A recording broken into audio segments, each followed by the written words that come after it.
What's up, second violins? This is the tutorial for the playing test that's due Monday from 1:47 to the end. This is probably the hardest playing test we've had all year, and personally I can't play through this whole thing without messing up. So this is why I'm making this tutorial, because this is damn near impossible. Let's get started. Alright, it's gonna sound like this, sort of.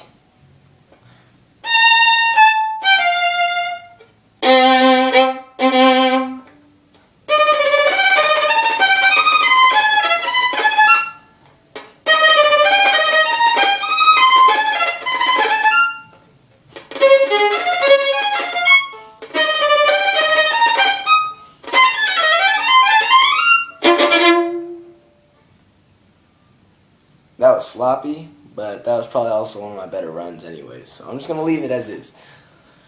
Okay, let's start at measure 147. I trust y'all can figure out that one. I mean, it's just B flat, 3, 2, 1. 148, pretty simple too. And if you're playing the bottom notes, pretty straightforward too. Alright, this next section's where it gets really tricky.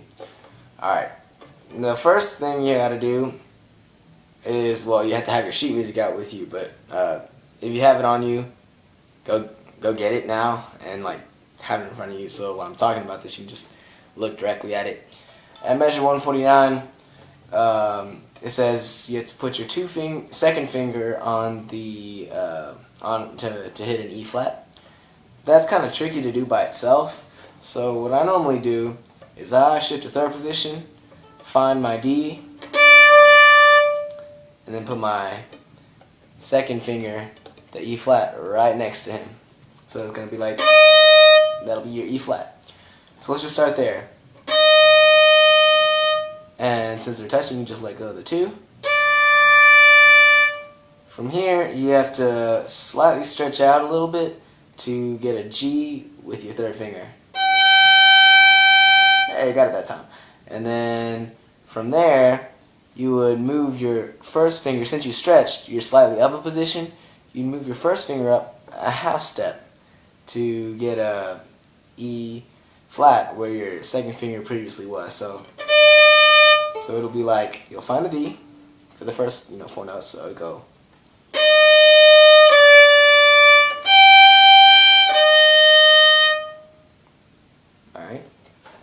From then on, you have your first finger on the E flat, right? And you just move it over to the E string to play the B flat. And play that 3 on the G, play the G with the third finger. And from there, to hit that E flat, that's with the fourth finger up high, you just put your fourth finger right next to that 3. So for measure 149, it'll go start like this. Find the D, put the 2 right next to it, have them touching.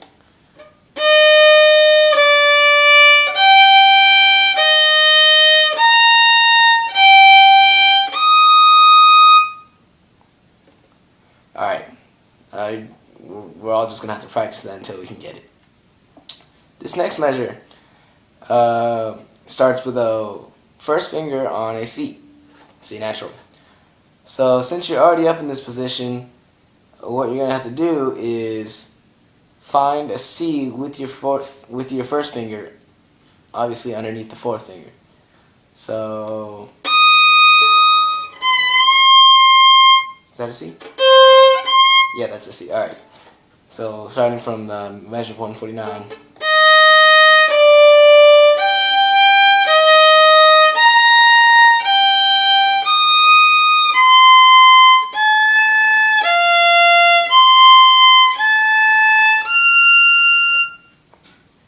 Alright, I played through that whole thing, but what happened was the third and fourth notes, the 1 there,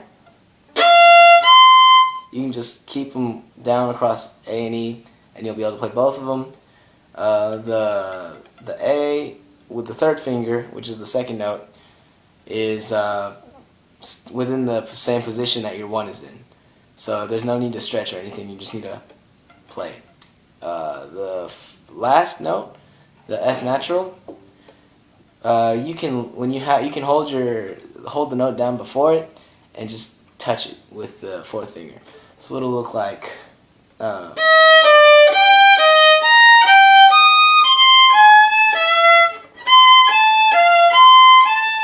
then touch it. And so that'll be pretty much that section. One more time, it'll go.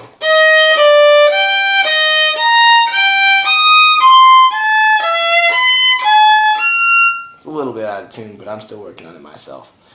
And you can add the tremolos in whenever you're comfortable, but let me tell you now, they really do affect the way you play. Like when you add the tremolos in, it'll really mess up your rhythm. Like if I try to play the tremolos now, with all the string crossings and the tremolos, my rhythm's like really off. However, we still have to play for the playing test regardless of whether we can do it or not. The measures 151 and 152 are the exact same thing, so that's a good thing. We can just practice one thing and get 2 done. However, in measure 153, there's a 1st finger on a D flat. Well, D flat sounds the same as C sharp, so let's first find what C sharp sounds like, huh? And we'll just put our 1st finger there to match it. Alright, from measure 152 to 153, you're just going to have to practice jumping back to that C sharp with your 1st finger, because there isn't enough time to really, prepare for it. So, once you do have it though, you can, I guess we'll just go on with how to play it. So it'll go.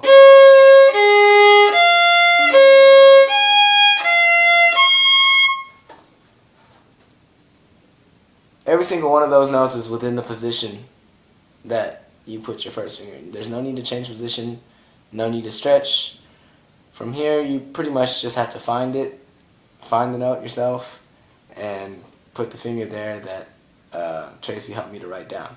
Thank you, Tracy. The next measure, 154. It's literally 154 is just the 1st half of 151. It's also the same 1st half of 149. And so,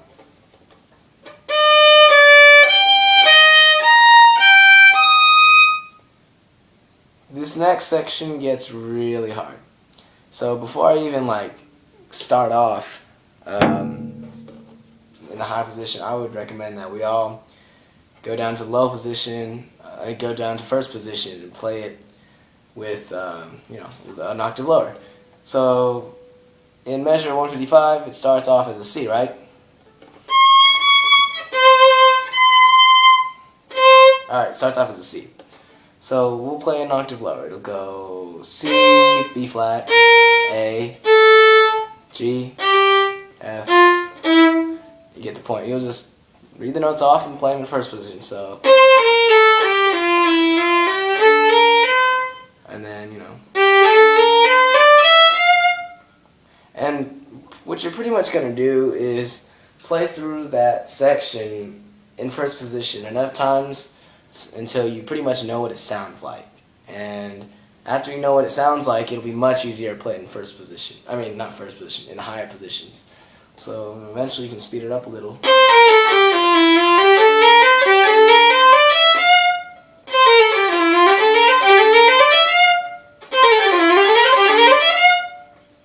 And once you get really comfortable with that, we'll try it in higher positions, starting off slow as always. So find that C. And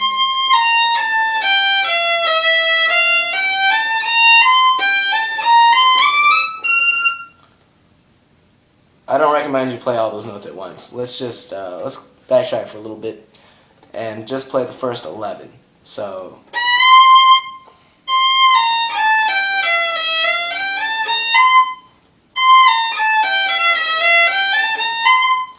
The trick here is to know the finger spacing. Alright? For every single, for all the finger spacing, the only two notes that your fingers are going to be touching on are your second and first finger when they're on the A string. So,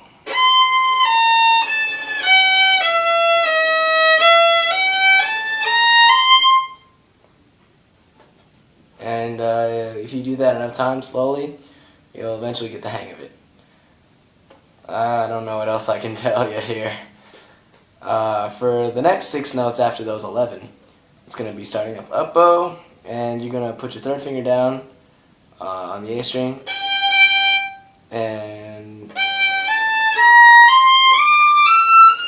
you're going to have to shift once on the 1, 2, 3 at the end of that little run there. And same technique as last time, slow it down. And if you need to get what it sounds like again, play it in the lower octave.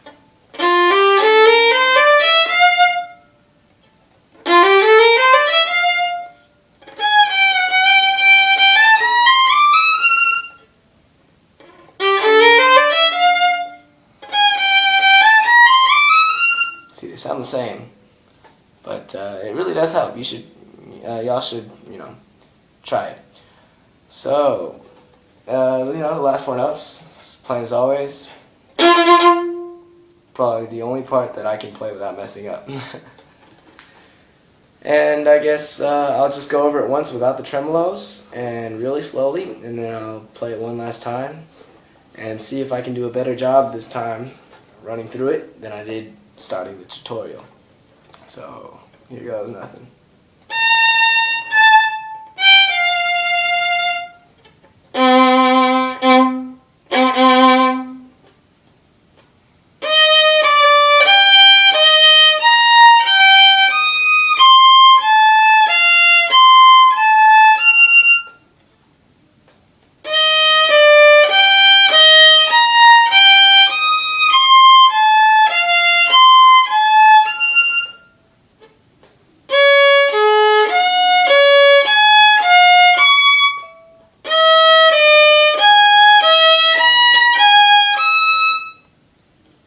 Hold on.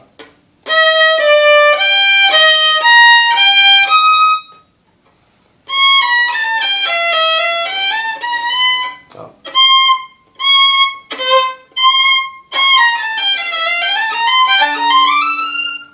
Something like that. See, I can't even get through this. So pretty much at the last part, C. Alright, I'm gonna try to go through one time without stopping. Full speed. Wish me luck.